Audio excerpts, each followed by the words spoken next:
Have you ever wondered how to make better decisions around the green at whatever level you play at? Whether it is novice, intermediate or advanced, I'm pretty sure you can make better choices if you had a system in place to help you do so.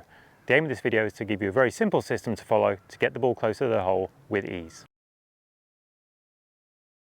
I've chosen a hole and short game area that is so perfect for this system, and it's going to be a traffic light system. So we've got red light, amber and green, or yellow for the Americans watching. This hole's so ideal for it because if you follow me, you'll see that we've got quite a flat area just over here.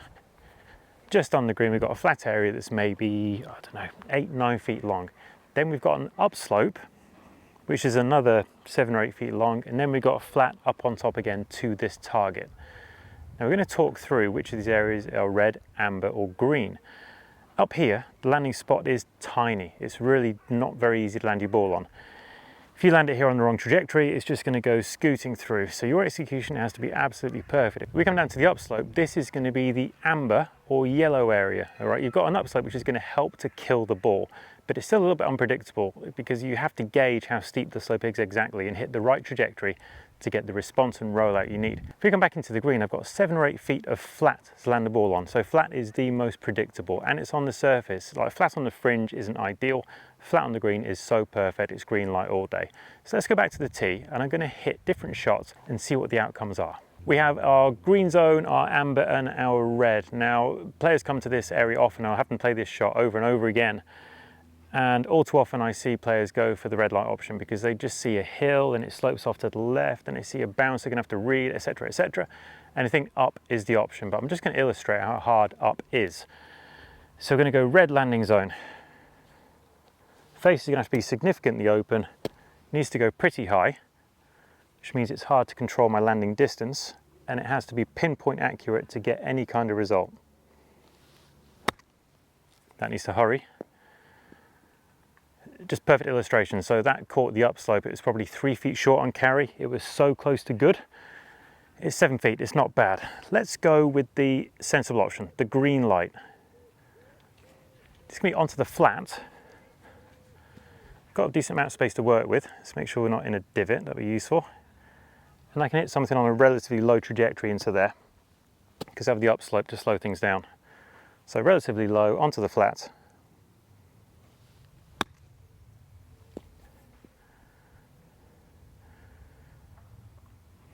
And you'll see from this camera that that outcome is absolutely pin high. It's perfect. Let's go amber. So this is the one, kind of, you get to an amber on the course and you think, you know, it's an option. It's somewhat predictable. It's going to be better than red, but it's probably not the best. But sometimes you're just going to be feeling that shot a little bit more. Now, the reason I talk about feeling it is, you know, from this kind of lie, you can see it's quite patchy. Playing a low shot, if I'd have snagged that a touch, it wouldn't have got there. I can play pretty stock into the upslope and get a good outcome. So I don't need to actually change my ball flight by choosing amber here.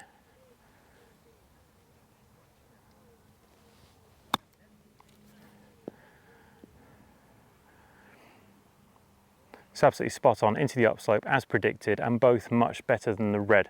Let's do one more red just for fun because I think I almost hit a good shot there. I'm going to try and get something that is as good as it can be and just show it's a little bit unpredictable. Straight underneath again. So me being greedy as I was, tried to hit a better shot and I hit exactly the same shot as the first time, but it's actually got worse. If you look from this camera, it's come down the hill. Right, so me attempting to go red has ended up with the ball way down here, even though it hit near the top of the slope, because the ball flight needed to be high. It hit the up and it came back down. Okay, so red, amber, green. Let's take it somewhere else around the green and run through the same process. Here we are in our second scenario. We come to the top part of the green.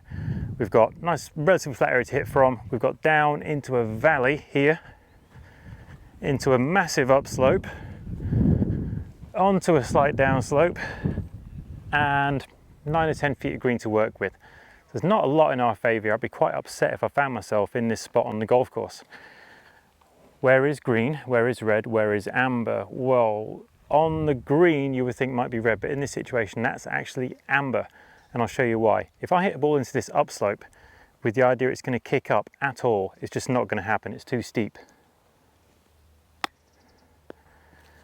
Which, as you'll see from over there, just kills it, doesn't go up. Couldn't play a ball low enough to go into that upslope if I tried, so that is red. The upslope there is doomed, death, there's no joy to be had. Amber is on the green, because you hit it high over there, you're going to have a putt. So let's flick one up for amber from a very tight lie. Tight lies, by the way, check out the video that I did a couple of weeks ago on this exact thing, how to get height from bare lies. I'm not going to tell you now.